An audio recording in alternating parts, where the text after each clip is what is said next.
तर आज होती एकादशी, त्यामुळे आज गणपती बाप्पांना उपवास होता म्हणून मस्तपैकी साबुदाणा खिचडी बनवली. आणि रात्रीला आज बनवायचे होते फराळचं. तर फराळामध्ये बनवायचं होतं कारंज्या आणि पापड्या. तर त्याच्यात आईने माझी मदत केली आणि पटकनच करंज्या बनवून तयार होत्या. त्यानंतर हा दुसऱ्या दिवसचा व्लॉग आहे. मस्तपैकी सकाळी सकाळी उठून फुलं तोडले, गणपती बाप्पांसाठी छान हार रांगोळी वगैरे घातली.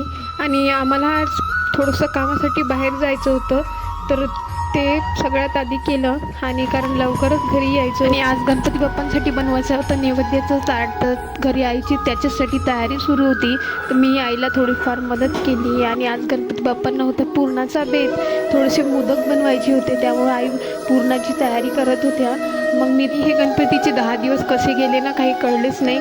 रोज रोज मस्तपैकी आरती, गणपती बाप्पाची पूजा, घर मस्त असं प्रसन्न राहायचं आणि खूप छान वाटत होतं. त्यानंतर मस्तपैकी गणपती बाप्पांना ताट वाढलं, सगळ्यांनी मिळून आरती केली. तर असा गेला माझा आजचा दिवस.